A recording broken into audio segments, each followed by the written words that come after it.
She didn't know who she just touched. She didn't know whose house she stood on. And she definitely didn't know what was already driving toward our street. The whole neighborhood thought she was untouchable. The queen of fines, the dictator of driveways. The woman who made grown men move trash cans at 6 a.m. But that morning, she crossed a line she couldn't uncross, and the moment my wife hit those porch steps, the ground didn't just shake from her fall, it shook from what was coming next. Hey, welcome to HOA Nightmares. I'm Mark. I live in a quiet American suburb, work a normal job, pay my mortgage, mind my business. But my HOA, they made that impossible. So if you hate power-hungry HOAs, if you ever dealt with one, or if you just want to see them get humbled, hit that subscribe button and drop boo HOA in the comments right now. Send this story to a friend who lives under HOA tyranny, because this one changed everything. I never thought I'd be the guy telling a story like this. But here we are. Still feels unreal sometimes, like I'm living inside someone else's nightmare, someone else's drama channel. Except the bruises were real, the neighbor was real, and that kick, yeah, that was very real. It started with trash cans. 2 weeks before everything went down, I got a bright orange notice taped to my front door. Improper waste container placement, $75. Fine. Violation of HOA Code 4.3b.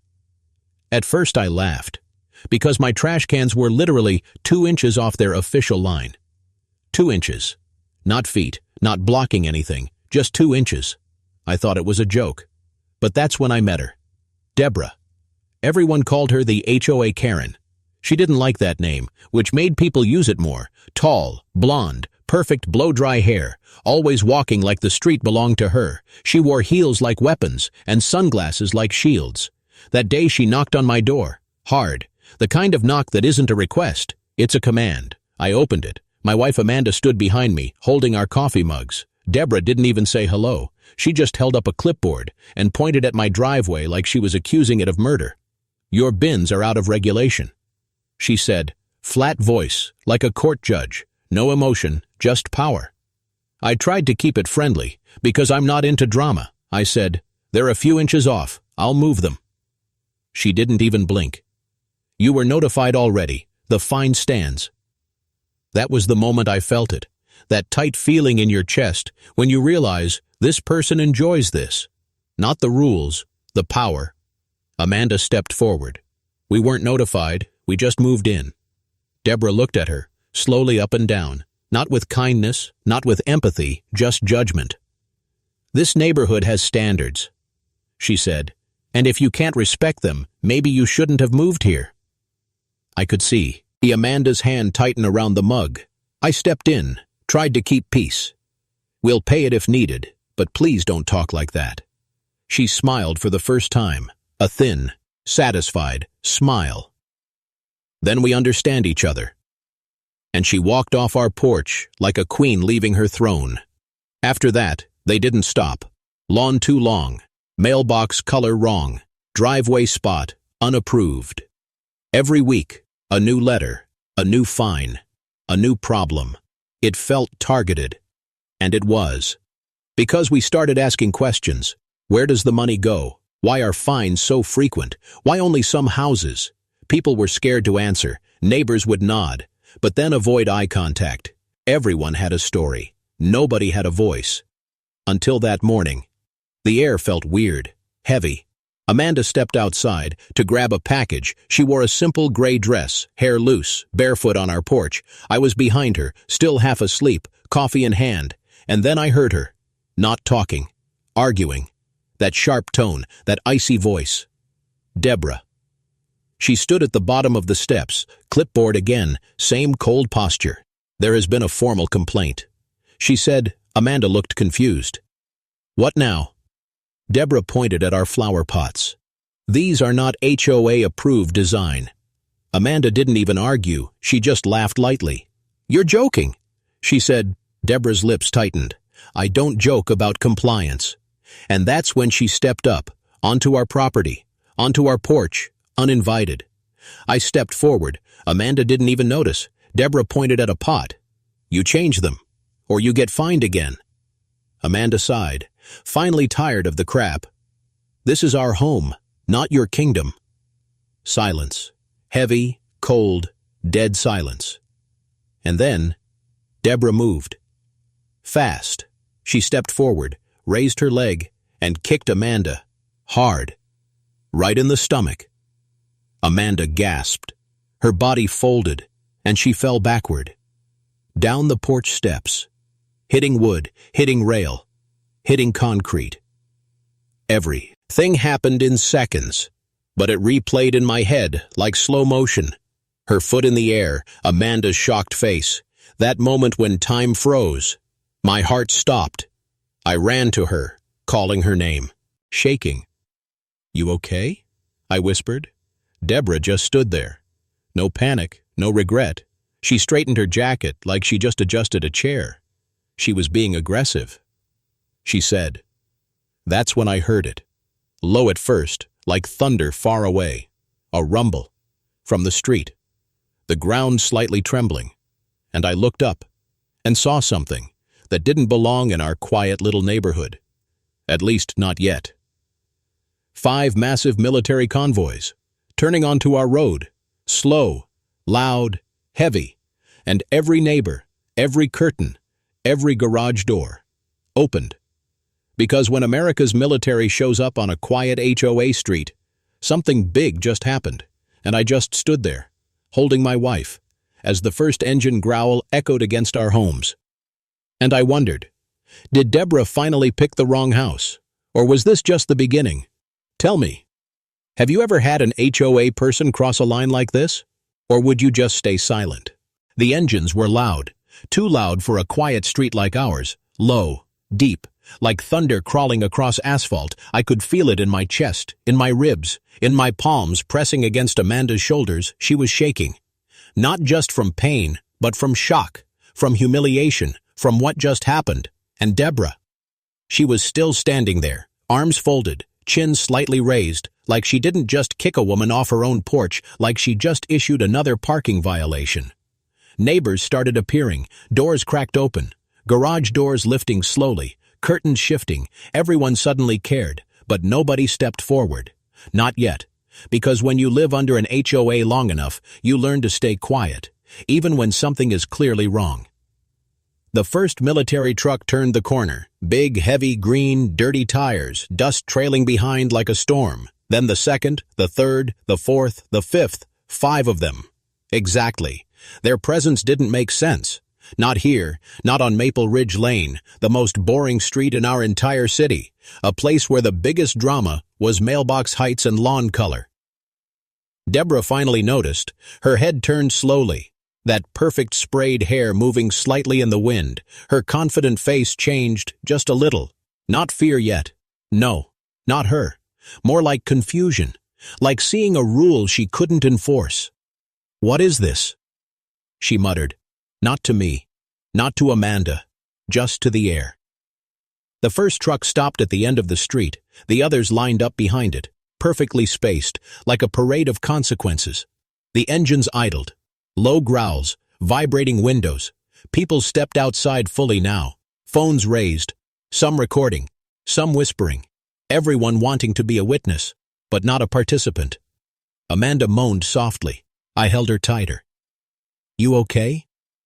I whispered again.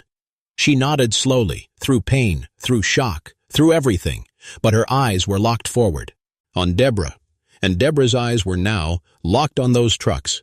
She tried to regain her tone, her posture, her authority, like a broken remote being hit again and again, trying to work. "This is a private community," she called out, her voice louder, sharper, but unusual, not fully confident this time. And that's when the truck door opened. Metal creaked, heavy boot hit asphalt, and a man stepped out. Tall, broad shoulders, uniform crisp, sun reflecting off his badge. He didn't rush, didn't even look impressed, just calm, controlled, like someone used to walking into chaos. Every neighbor went silent. Phones stopped shaking, even the wind felt like it paused. He walked forward, boots echoing on the road. Slow, measured, like he was counting the steps. He didn't look at Deborah at first. He walked straight toward me, toward Amanda. "You the homeowner?" he asked. Deep voice, not threatening, just serious. I nodded, still holding Amanda. Yes. I said. He looked at her, then he looked at me. She needs medical attention? I shook my head. She's okay. Just shocked. His jaw tightened slightly. Then he finally turned to Deborah, and that's when the energy shifted. Deborah straightened instantly, hands adjusting her blazer, that usual fake office smile returning. "Hello, officer," she said, like she was meeting a plumber. "This is a misunderstanding." The man didn't respond right away. He just stared at her, longer than comfortable. Not anger, not rage, something worse. Disappointment. "Ma'am," he said, "did you just assault this woman?" The whole street felt like it inhaled at once. She was being aggressive. Deborah replied quickly, same excuse, same lie. She violated HOA protocol, and I acted in self-defense. You could feel the tension jump, like static before a storm. The man didn't argue, didn't yell, didn't even raise his tone. He reached into his pocket. Ed pulled out a device, a small recorder, and simply said, "We have the footage." Deborah froze. Her lips parted slightly, her eyes locked on him. "What footage?" she asked, a little too fast. A little too fast, a little too scared. He pointed upward, toward our porch camera. One she didn't know about. One we installed after the third false fine, because I got tired of living blind under her rules. It's already been saved, he continued, and uploaded to our secured servers. Some neighbors gasped, some whispered, some pulled their phones higher, because suddenly, this wasn't an HOA issue, this was something else. And, he added, we didn't come here because of this alone. Deborah blinked, her fingers slightly shaking now. Then why?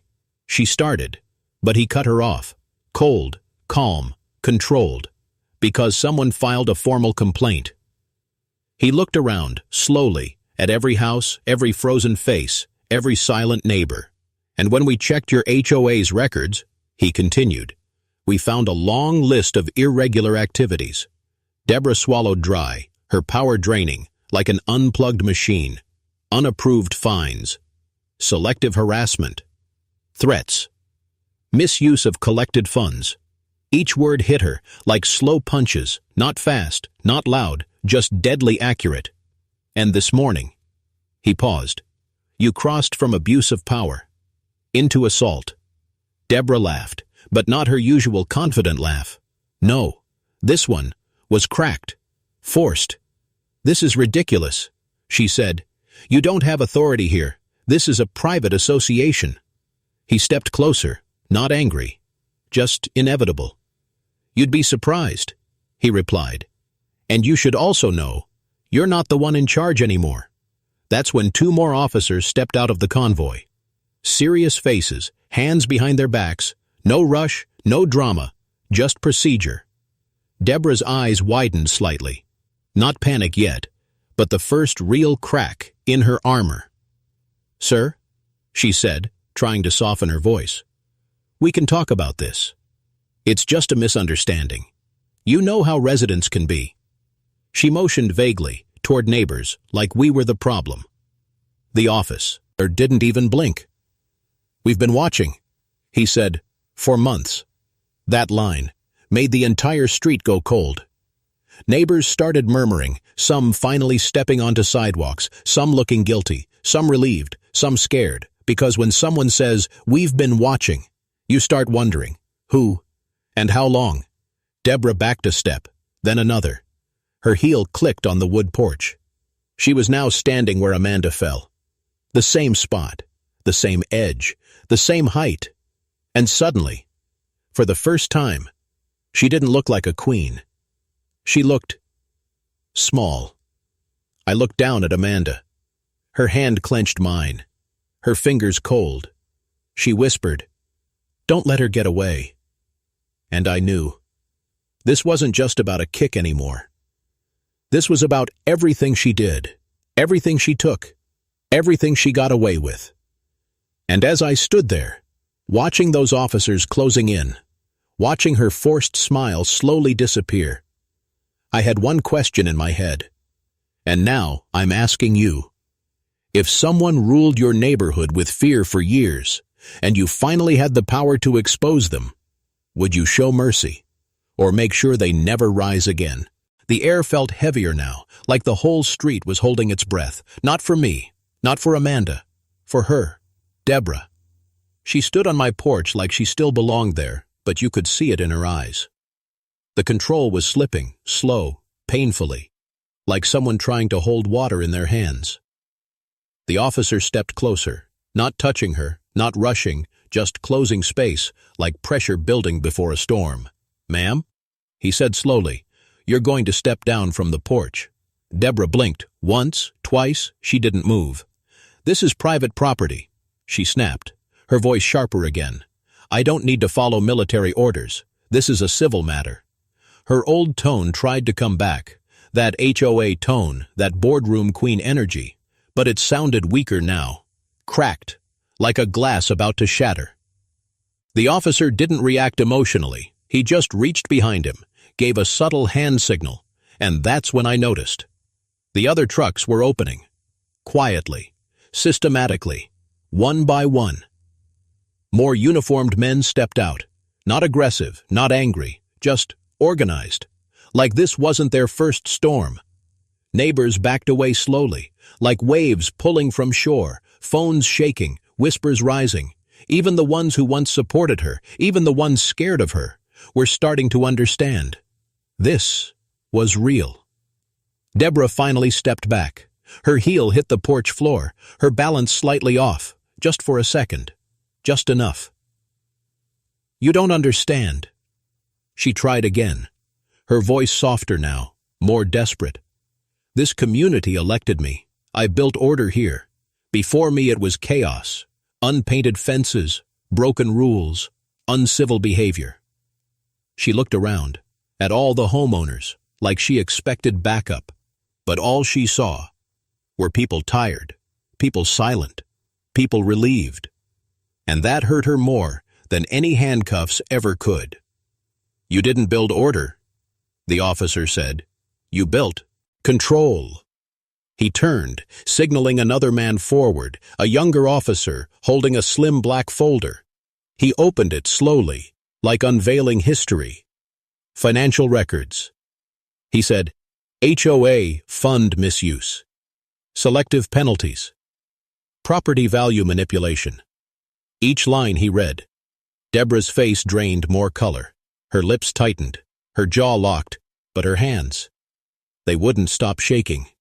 "This is harassment," she snapped, louder now, trying to claw back dominance. "You're trying to intimidate me." The officer calmly looked up. "You've been doing that for years." Silence hit like a gunshot. Amanda shifted beside me, wincing slightly, but her eyes, they burned, not with anger, with memory, with everything she swallowed for months. "That fine," she whispered. "The one for the flowers. She did the same to Mrs. Henson last year." Her voice shaky, but determined. I remembered. 2 houses down, the older widow, who cried on her porch because she couldn't pay her fine. She moved after that. Deborah didn't just control us. She erased people. The officer looked at Deborah again. "This isn't just one incident." He said, "It's a pattern." Her mouth opened, closed, like a fish stranded on dry land. "You can't prove half of this." She tried, but her voice had lost its blade, now just a dull edge. The officer turned his folder. "And this," he continued, "happened this morning." He pressed a button on a tablet in his other hand. And suddenly, my porch camera footage played on the screen, clear, sharp, undeniable. Her stepping up, her pointing, her leg lifting, her foot connecting. Amanda flinched watching it. I clenched my jaw. Neighbors gasped. Some turned away, some murmured, because it looked worse than it felt. And it felt awful. Deborah froze, her entire body stiff. This was edited, she whispered, almost to herself, but nobody believed. Her, not anymore. Her eyes jumped around, looking for support, for anyone. But all she saw were doors still open, people watching, no one speaking. That hurt her, more than losing power ever would. The officer stepped up one final step. "You're being detained," he said, "for assault, for financial investigation, and for abusing a position of community authority." Each word, a nail, sealing her own coffin. Her breath hitched. Her face went pale, not makeup pale, real pale, the color of fear. "You can't do this," she whispered. "You'll destroy me." His voice didn't change. "You destroyed people first." That was it. No drama, no yelling, no force, just cold, legal, inevitable. The cuffs came out, metal glinting in the sunlight, and suddenly it felt surreal, not victory, not revenge, just closure approaching. They didn't slam them, didn't shove her, they simply turned her around. And as they did, she looked at me. For the first time, not above me, not through me, at me. Her eyes, no pride, no anger, no power, just emptiness, like someone who finally realized the system she built was built to eat her too. Amanda squeezed my hand hard. "You see it," she whispered. "She finally sees it." I nodded, but I wasn't smiling, because even though she deserved consequences, there was something haunting about it, watching someone's entire identity collapse into silence. The street stayed quiet. No cheering, no clapping, just footsteps, boots on concrete, as they guided her down. Off the porch. The same steps, where Amanda fell. The same edge, where she stood. And when her heel touched the sidewalk, she hesitated. For just a moment, like she felt it. The shift. From ruler to resident, from power to equal. And that's when she asked, softly, quietly, almost to herself, "What now?" But nobody answered.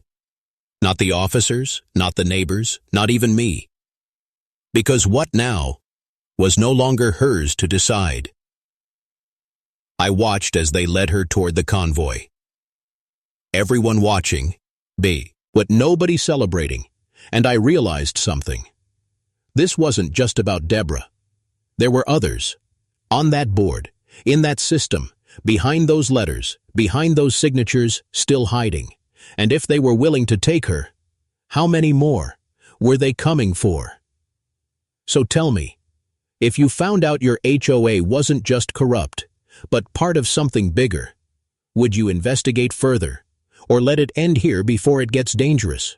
The envelope came on a Tuesday, not in the mail, not through the slot that it was taped to my door, bright orange, like a warning flare, the kind you don't ignore unless you want your whole life to start sliding downhill. That I stood there for a long second, staring at it like it might explode. The wind moved the corner of the paper, making a soft tapping sound against my door. Tap. Tap. Tap, like a heartbeat, like a countdown. That I already knew who it was from before I even touched it, the HOA.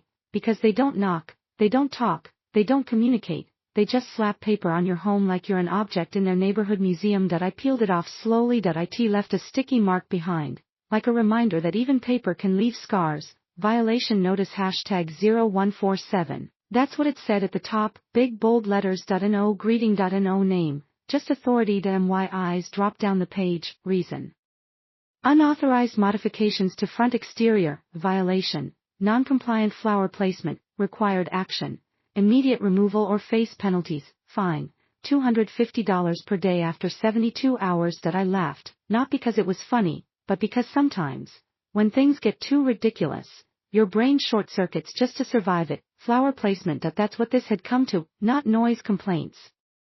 Not trash bins, not violations about parking. No flowers, the same flowers my wife planted with her hands, the same flowers my kids watered on Sunday mornings, the same flowers that were the only color left in a street full of gray fences and fake smiles. That I looked down the driveway. The small row of marigolds lining the path. The hanging baskets near the porch. The tiny sunflower plant my daughter named Sunny. Unauthorized modifications, like Joy needed permission. The window curtain across the street moved, just barely. And I saw her, the HOA president, standing in behind it, watching, not even trying to hide. Her coffee mug lifted to her lips as she stared like my house was her personal reality show. And in that moment, I knew, this wasn't about flowers, this was about control. That night, I sat on the edge of my bed with the notice in my hand. My wife was quiet, too quiet, because she always knew before things happened. They're not stopping, are they? She said softly. That I didn't answer, because if I spoke, the anger would come out instead, the kind of anger you don't want your kids hearing through the walls, the kind that breaks more than just words. She reached out and touched the paper, her fingers trembled a little. Those flowers, they helped me through that winter, she whispered, remember? When everything felt dead.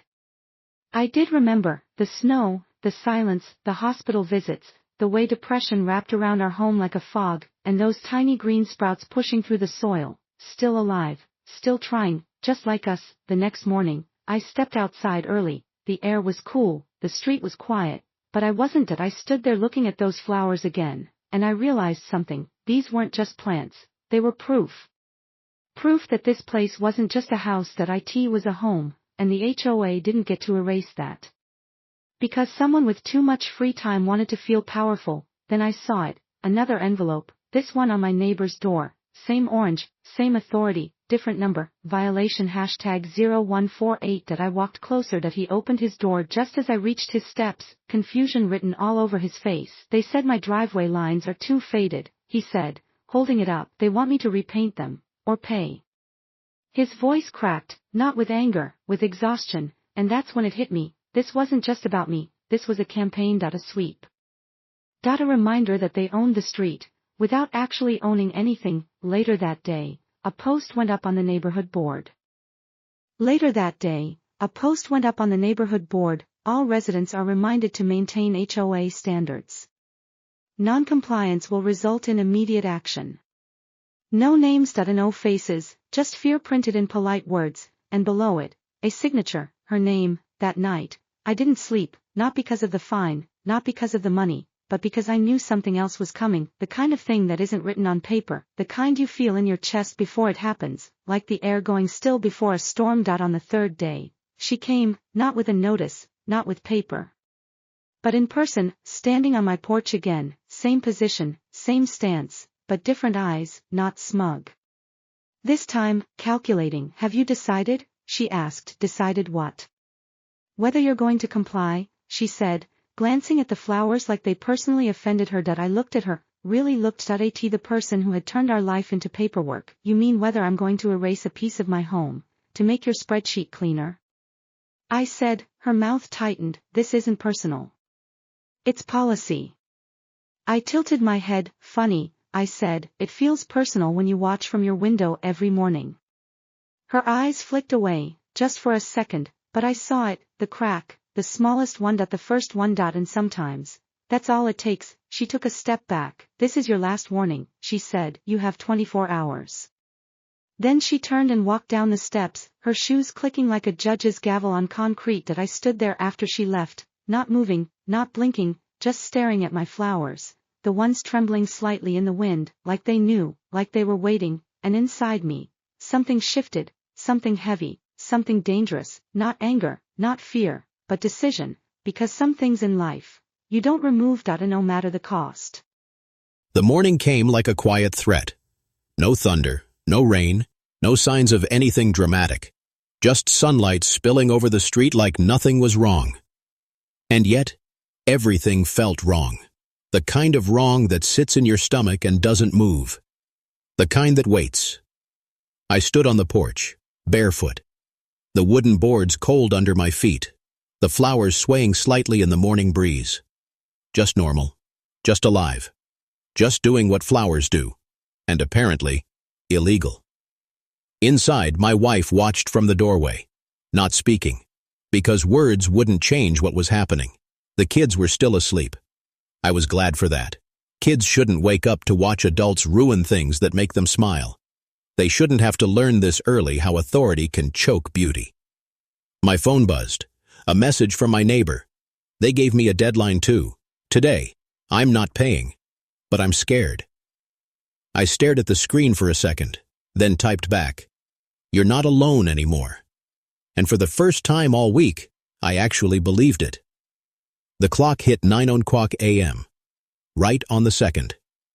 Like an appointment with fate. Her car pulled up. Slow, deliberate, the same silver sedan, the same perfect parking. Like she practiced even that. She stepped out holding a clipboard, not a person, a position, a role, a walking policy. But I saw it. The tension in her jaw, the tightened grip of her fingers, the shallow breath she tried to hide. People like her hated when others didn't fold. She climbed the steps. 1, 2, 3, then stopped. Like this porch was a border she didn't want to cross. "Morning," she said, forcing professionalism over something more brittle. "Not for you," I replied. Her eyes fell to the flowers. Still here, still defiant, still alive. She exhaled through her nose. "You've made your decision then," she said. "I made it the moment you thought that you owned my front door," I said. Her lips pressed thin. "This is your final notice," she said, flipping a page on her clipboard. "Non-compliance results in immediate HOA action and financial penalties." I tilted my head slightly. "And what is HOA action exactly?" Her pause was just a little too long, long enough to notice. "Escalation," she said. "There's that word again," I said. "Sounds fancy, sounds important, means absolutely nothing." She stepped down one stair. "Closer now." "You're setting a bad example," she said quietly. "Other residents are watching." I nodded. "I hope they are." Her eyes narrowed. "I'm serious." "So am I," I replied. "Because this isn't about flowers anymore, is it?" Her silence answered me. Across the street, curtains moved. In 2 houses, then 3. Then a door opened slowly. My neighbor stepped out, notice still in his hand. He didn't say anything, just stood there. And then another neighbor came, and another, slowly, like a quiet crowd forming without a meeting, just people who were tired of being told how to exist. She noticed them. You could see it.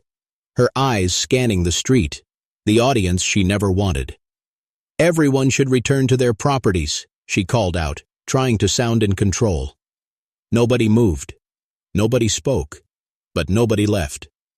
And sometimes silence is the loudest rebellion. I stepped fully off the porch now, standing between her and the flowers, not blocking, protecting. "You want them gone?" I asked. "Yes," she said, immediately. I nodded slowly, then bent down, not to pull them out, but to touch the soil.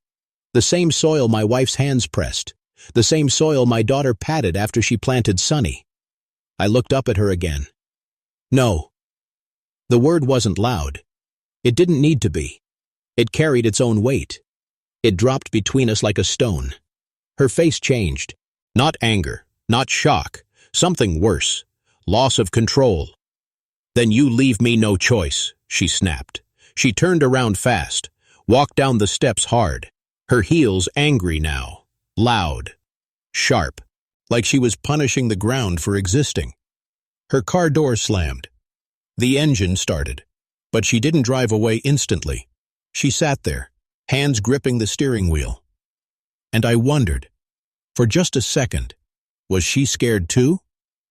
She drove off, fast, faster than she ever had before. And the street went quiet again, but not empty this time, because people stayed. They looked at the flowers, then at each other, then back at me. And one of them finally spoke. "You're right," an older man said. "They're doing this everywhere now." A woman nodded. "They find me over lawn decorations." "They complained about my front bench," someone else added. Stories started spilling out, like pressure being released. All the paid fines, all the silent frustrations, all the swallowed anger. And I understood something then. They weren't just targeting me. They were testing everyone, seeing how far they could go, how much they could erase before anyone pushed back. Later that afternoon, the first letter came. A different one, certified mail, legal language, bigger threats, bigger numbers, bigger consequences. They weren't playing anymore, they were moving. My wife read it silently, then folded it slowly, and looked up at me. "You brought the whole storm home," she said. I nodded. "I think the storm was already here," I replied. "I just opened the windows." She didn't smile, but she didn't ask me to back down either. That evening, my phone wouldn't stop buzzing. Messages from neighbors, some scared, some angry, some hopeful. And one that stuck out most: if you're fighting them, I'm with you. Then another, and another, and another. But then, one message came through from an unknown number. No name, no intro, just words. Cold, precise, threatening in their politeness. You are creating instability in the community. This will not end how you think. I stared at it for a long time, then turned my phone face down, walked outside, and looked at the flowers again. Taller now, stronger, catching the last orange light of the day. And I realized. They thought this was about breaking me, but this was about something else entirely. Something they couldn't find, something they couldn't regulate, something they couldn't put in their bylaws. Because when people stop being afraid, there's no HOA strong enough to stop what comes next. That night, I didn't sleep. Not because of fear, not because of stress, but because the quiet felt wrong. Too clean, too empty, too prepared. Like the calm a neighborhood takes before something ugly tries to smile. Around 1:40 a.m., I heard a car door close. Soft, careful, almost respectful. Not the sound of a neighbor coming home late, not the sound of someone losing control. It was the sound of someone trying not to be noticed. And when people try not to be noticed, they're usually doing something they shouldn't.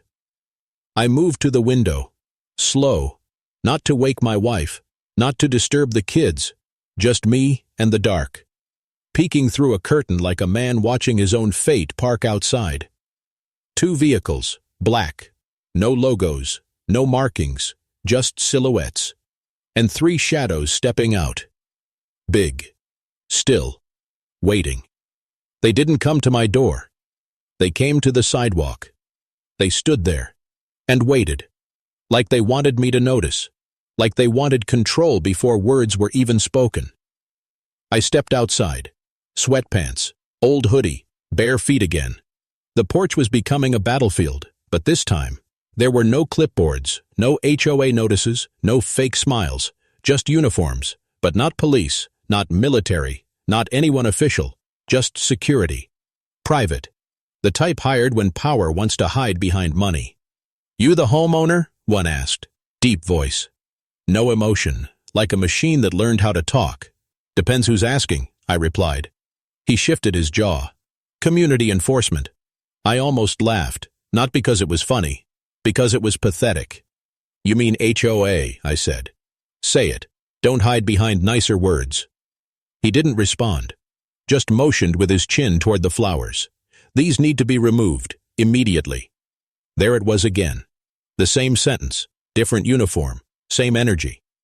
I looked past them, at the dark street, at sleet, ping houses, at the windows that had been watching all day, all night, like silent witnesses to something growing.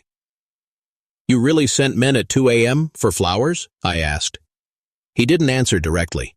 "You've been given multiple opportunities to comply," he said. "This is the final one." Final. That word, people love using it. As if life works like a signature at the bottom of a paper. As if everything just ends when they say so. "And if I don't?" I asked. He stepped closer, his shadow swallowing part of the porch light. "Then this becomes a legal issue," he said. "And not just with the HOA." I felt my heart slow, not race. Slow. When someone threatens you and your body doesn't panic anymore, you know something changed. "You already made it legal," I replied. "By showing up like this." His eyes narrowed. Then he gestured to the 2 behind him, and they stepped forward, tools in hand, gloves, prepared, like surgeons of destruction. I held up my hand. "Don't," I said. They froze, not because I had power, but because I had witnesses. Curtains were shifting, doors cracking open silently. People were watching, not loud, not stepping in. Yet. The man looked around too. He could feel it. The eyes, the tension, the invisible wall forming around something small, pretending to be insignificant. "You're trespassing," I said. He scoffed. According to HOA code, according to actual law, I interrupted. This is my property. His jaw tightened. That's when he did it. He stepped onto my porch. The line he shouldn't have crossed. Now you definitely are, I said quietly. His gaze snapped to me. This doesn't have to go bad, he muttered. It already did, I replied. And then, a door opened loudly.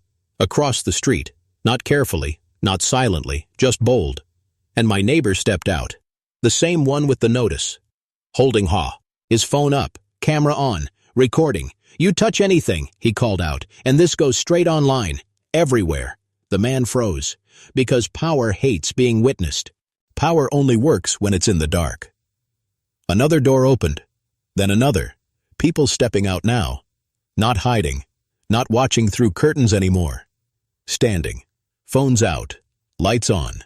The man swore under his breath, then turned slightly, lower voice now, controlled tone. You're turning this into something bigger than it needs to be, he said to me. I stepped closer, matching his distance. You made it bigger when you knocked at my life at midnight. His eyes flicked to the cameras again. He signaled his men to stop. Step back. Pause. Breathe. Recalculate. This isn't over, he said. Not a threat. A statement, like a man reporting bad weather. I nodded slowly. It never was about flowers, I replied. He turned, walked back to the car. The other two followed, all of them careful now. Because now it wasn't just me. It was a street, a dozen people, awake, watching, recording, remembering. Their engines faded, the quiet returned. But it wasn't the same quiet anymore. This one was full, heavy, alive. People stayed a while. Nobody talked much, just eye contact, nods, understanding without speeches. Because sometimes, resistance doesn't need motivation. It just needs someone to be first. My neighbor stepped closer, still holding his phone. They're scared, he whispered. I looked at him. He nodded. They don't show up like that, unless they're losing control. I didn't answer. I didn't need to. Because something told me, this was just the beginning of the part they couldn't manage. The part where the community wakes up, before the convoys come. I went back inside. My wife was sitting on the couch, waiting, as if she hadn't moved since the last time we talked. They came? She asked. I nodded. They left, I replied. She stared at me for a second, then smiled. Not because she was happy, but because he knew. Something had shifted, something dangerous, something powerful. Before bed, my phone buzzed again. Another unknown number, different message. Short this time, cold, direct. You've attracted attention you don't understand yet. I locked the screen, set it face down, and stared at the ceiling. Because now, it wasn't just about a corrupt HOA. It wasn't about a power trip. It wasn't about flowers. It was about what happens when control realizes. It picked the wrong house. The morning the street changed, wasn't loud. No sirens, no shouting, no chaos. Just a silence so thick, it felt like the air itself was holding its breath. I was already awake, not because of fear, but because the night before didn't feel finished. It felt paused, like something had stepped away, not gone, just watching. I stepped outside again, because that's what I kept doing now. Standing on the same porch they tried to control, the same steps they wanted to erase, the same place where everything had shifted. The flowers were still there, waiting, like soldiers that never left their post. But something in the air felt different, heavy, like something big was circling, getting ready to land. Then I heard it, not a sound, a vibration, a low rolling hum, like thunder without clouds. I looked down the road, toward the entrance of the neighborhood, and that's when I saw them. Not police, not HOA, not private security. 5 long military convoys, green, massive, unmissable, turning into our quiet suburban street, like war had taken a wrong exit. The earth beneath my feet literally vibrated. Slow tires, heavy weight, engines like controlled storms. Neighbors poured outside. This time, no fear. Just shock. Just disbelief. Just silence. Phones up, mouths open, hearts racing. "What the hell?" someone whispered. I didn't answer, because I already felt it. I didn't know why, but I knew who. The lead vehicle stopped, right near my house, exactly opposite my porch, as if this spot, this fight, this house, was the center of it all. A man stepped out, full uniform, calm, professional. No anger in his face, no threat in his posture. He walked toward me, boots slow, controlled, measured, like a man who has seen worse than flowers. "Are you the homeowner?" he asked. His voice not harsh, just solid, like certainty. I nodded. "Yes," I said quietly. He studied me for a second, then smiled, just barely, respectfully. "You've caused quite a ripple," he said. I almost scoffed. "Didn't feel like it last night," I replied. His smile tightened. "They didn't mention the private security visit in your report." My heartbeat changed, just slightly. "Report?" I asked. He nodded. "The one your neighbor filed. The one you didn't even know got forwarded. To the wrong department." The air felt heavier the moment he said that. "What department?" I asked. He glanced past me. At the house. At the street. At the neighbors. At the cameras. "The one your HOA shouldn't have triggered," he replied. "The one they escalated when they tried using enforcement tactics that cross legal boundaries." The crowd shifted, people leaning in now, trying to catch every word, like a real-life courtroom, without the wood furniture. He continued, "Threatening residents, hiring unlicensed security, attempting midnight forced compliance." His eyes hardened slightly. "Those aren't HOA actions. Those fall under something else." I swallowed, not from fear, from realization. "And that's something else?" I asked. He let the pause breathe, then looked around the neighborhood once more. "Interference and abuse of civilian space under false authority," he said, "and that sometimes overlaps with federal property protection, depending on who lives where." Silence. Dead. Complete. Like sound itself had left the block. My wife stepped beside me, barefoot, steady, her hand sliding into mine. Not shaking, not scared, calm, like someone who already knew. This wasn't over. The officer nodded slightly at her. "You work for the Department of Defense, right, ma'am?" he asked. Her grip tightened just a little. "Yes," she replied, and the entire street froze. "You could he are breathing now, heavy, staggered, people connecting invisible dots. She never advertised it," I added quietly. He nodded again.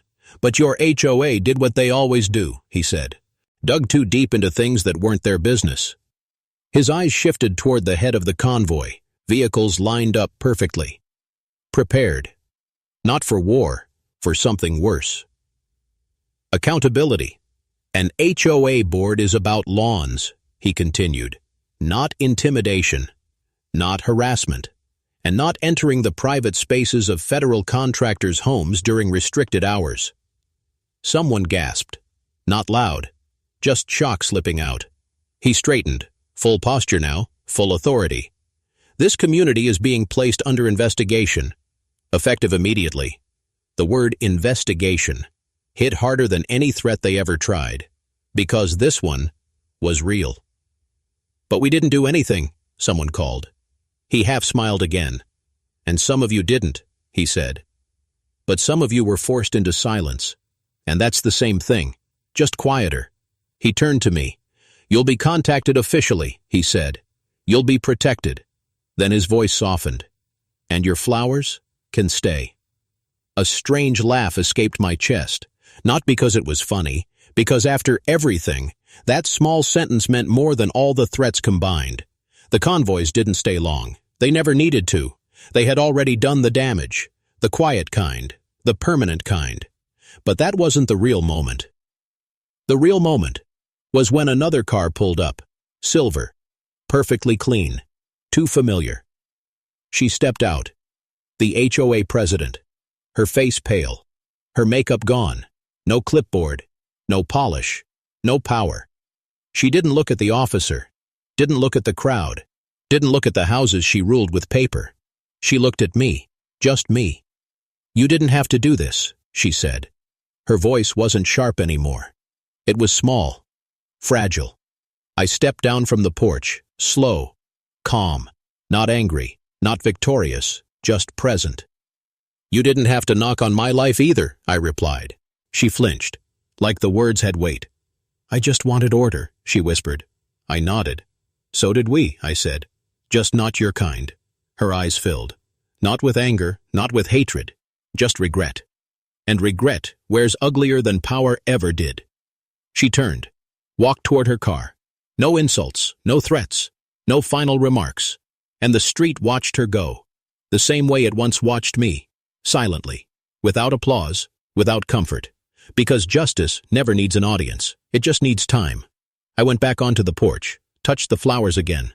They moved slightly in the breeze, unbothered, uninterested in human drama. My kid ran out, knelt next to them. Did the bad lady stop? He asked. I smiled. Not because she wanted to, I replied, but because she had to. And for the first time, in a long time, the neighborhood didn't feel owned. It felt free.